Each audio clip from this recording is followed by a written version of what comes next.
Have you noticed that no matter how old someone is, they almost always feel like they're running out of time? It's strange when you think about it. Someone in their 20s feels like they're already falling behind. Someone in their 30s wonders if they've wasted too much time. Someone in their 50s looks back and asks where the years went. Different ages, different lives, different circumstances.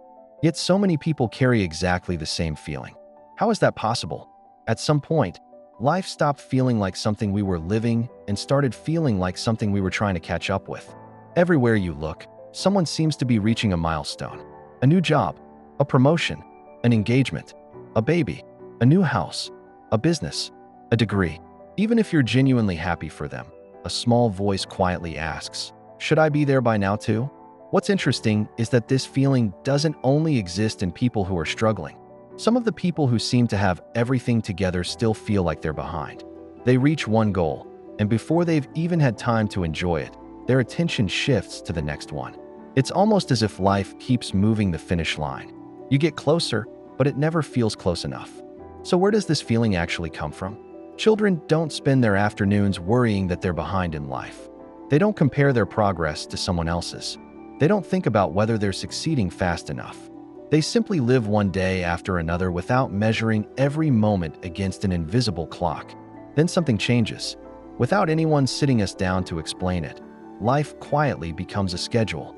By a certain age, you should know what you're doing. By another age, you should have a stable career. Then comes marriage, then a home, then children, then financial security. Nobody hands us a written list, yet somehow millions of people end up carrying almost exactly the same timeline in their minds. The strange part is that most of us never stop to ask where that timeline came from. We simply inherit it, accept it, and begin measuring ourselves against it. Before long, we aren't just living our lives anymore. We're constantly checking whether we're keeping up with a race we never consciously agreed to join. So who decided what life was supposed to look like? Think about it for a moment. At what point did we all begin believing there was a right age for everything? A right age to leave home, a right age to find the right person, a right age to have children, a right age to become successful.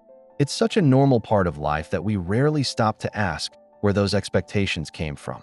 We simply accept them as though they've always been true. Was it our parents? Maybe they only wanted us to have a better life than they did. Was it school? From the very beginning, we were taught to move through life in stages. Finish one grade, move to the next. Graduate by this age. Start working by another. Life quietly became something measured by milestones. Then we became adults, but the measuring never stopped. Then there's the world around us. Every day we're reminded of what someone else has achieved. A friend gets engaged. Someone buys their first house. Someone starts a business. Someone announces they're expecting a baby. Someone lands their dream job. None of these things are bad. In fact, they're moments worth celebrating. But when you're constantly surrounded by other people's milestones, it's easy to start using them as a ruler for your own life without even realizing it. What's fascinating is how quietly this happens. Nobody has to tell you that you're behind. Most of the time, no one says anything at all. You tell yourself.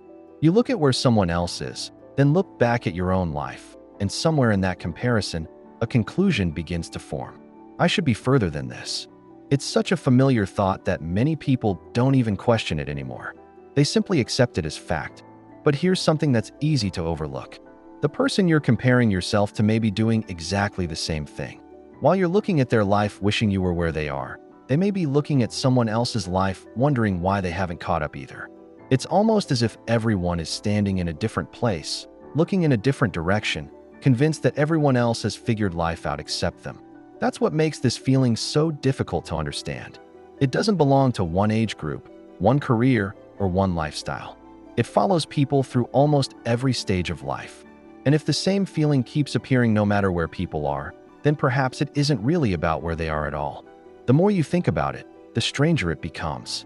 The person who's still looking for their first job feels behind. The person who's finally built a successful career feels behind because they haven't found time for a family. The person who's married feels behind because everyone around them seems to be achieving more financially. The person with money wonders if they spent too much of their life chasing work. The person who retired wonders if they spent enough time living while they were busy planning for the future. It's almost impossible to find someone who doesn't feel like they should be somewhere else. So who exactly is ahead? That's the question that rarely gets asked. If almost everyone feels like they're behind, then who are we comparing ourselves to? Is there really a finish line that some people have reached? Or are we all looking at different parts of different lives and imagining that everyone else has somehow figured it out? What's even more surprising is how little time we spend appreciating where we are. The moment one goal is achieved, another one quietly takes its place. We tell ourselves we'll finally feel settled after the promotion, after the wedding, after buying the house, after paying off the debt, after starting the business, after reaching the next stage. But life has a strange way of moving the finish line. Every time we arrive, another destination appears in the distance. Without realizing it, we stop experiencing our own lives because we're too busy measuring them. Perhaps that's why this feeling follows so many people for so many years. Not because they're failing, but because the measuring never stops. There's always another age, another milestone, another comparison, another reason to believe you should already be somewhere else. So before asking yourself whether you're behind, there's another question that deserves just as much attention. Behind according to who? Who decided what your life was supposed to look like?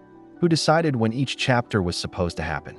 And if you spend your entire life chasing a timeline that was never truly yours, how would you ever know when you finally caught up? I'd love to hear your thoughts on this. Have you ever felt like you were behind in life? Or have you ever stopped and questioned the timeline you were measuring yourself against? Share your perspective in the comments. These conversations are always more interesting when different experiences come together.